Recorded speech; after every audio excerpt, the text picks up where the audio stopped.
Hello po sa inyong lahat mga ka-crypto. Ako po si Pinoy Crypto Trader at sa video na ito ay atin pong pag-uusapan ang tungkol dito kay XRP. Kung saan ay meron na pong isang eksperto ang nakapagsabi na itong si XRP ay isang sleeping giant. At kapag nagising daw po ito ay sasabog daw po ito at aakyatin niya ang presyong $13. At ayan, bago po tayo magpatuloy ay nais ko lamang po munang bigyang linaw ang aking disclaimer kung saan ang nilalaman po ng video na ito ay hindi po ito isang financial advice. For education and information purposes lamang po ang layunin nito. Maliban po dito ay nais ko na rin pong magbigay babala na wala pong kahit anumang group chat ang Pinoy Crypto Trader. At ayan, sabi dito ay prominent industry commentators such as EVI CEO Matthew Dixon believe that the sleeping giant in XRP price could awaken anytime soon. Kaya ayan, mismong isang CEO, CEO po ng EVI na si Ginoong Matthew Dixon ang naglabas po ng kanyang pahayag tungkol dito ay XRP. Kung saan ay siya po ay naniniwala na itong si XRP ay isang sleeping giant na kapag nagising ay ayan, siya po ay sasabog at aangat ang kanyang presyo sa isang napakataas na presyo. At ayon po sa kanya ay malapit na daw po itong magising. Kaya ayan, tomorrow CPI to revive sleeping giant. Ayan yung CPI po na marirelease ngayong May 15. Nahuhuli po kasi sila sa bansang US, nauuna po tayo rito. Kaya malamang ay ngayon sa atin ay May 14 po tayo. May 15 po tayo ngayon ay May 14 pa sa kanila. Kaya ayan, yung magdudulot daw sa pagkagising ng sleeping giant na ito na si XRP ay malamang ay ang CPI na ito.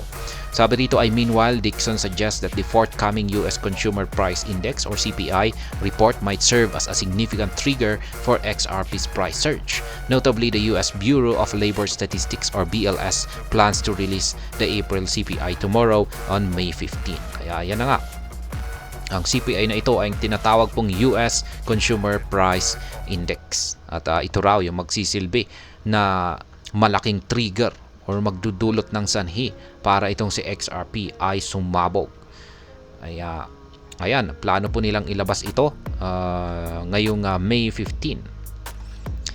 When the CPI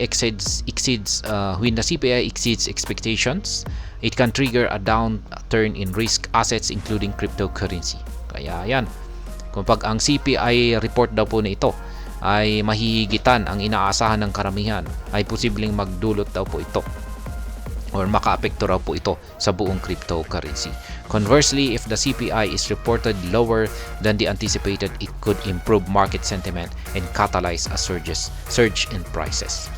Kaya ayan, kung yung inaasahan po nila ay nag-exceed sa kanilang expectation, ay magdudulot po ito ng risk sa cryptocurrency. Pero kung mababa naman po yung expectation nila rito or inaasahan po nila rito, ay positibo naman po ang magiging impact nito. At posible pa raw na magdulot ito ng catalysis sa presyo ng mga cryptocurrency para mag-surge or magsiakyatan ang mga ito.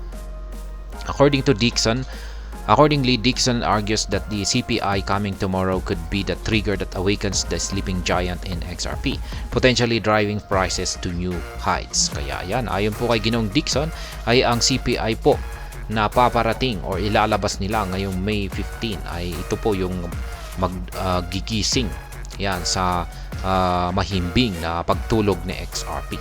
Dahil kapag nagising ito ay malamang magagalit si XRP at sasabog siya sa kanyang dahil siya ay nadisturbo sa kanyang tulog. Yan, magagalit siya at sasabog siya sa mataas na presyo.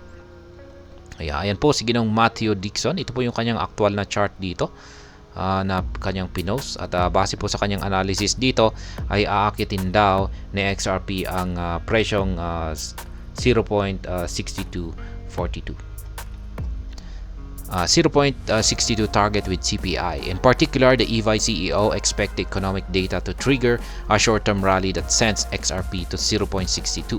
Notably, XRP was last seen in 0.62 range 33 days ago. Kaya yan, yung price target po na ito ni Ginoong Dixon ay nagawa na pong akyatin ito ni XRP nitong mga ilang nakalipas na araw dito. At ayon po sa kanya ay kung pag nailabas daw po ang CPI report na ito ay makakaranas daw po ng short-term target itong si XRP kung saan ay mabilis daw po niyang aakyatin ang presyong 0.6242. $13 target when sleeping giant awakens. Yan, ito naman yung mas malaki na target, $13. On the other hand, technical analyst Bobby A also contends that XRP could awaken a sleeping giant. Yan. But this forecast is grounded in Bitcoin's performance. Kaya yan naman po, itong si Bobby A, isang technical analyst ang nakapagsabi po na itong si XRP ay posibleng umangat sa presyong $13.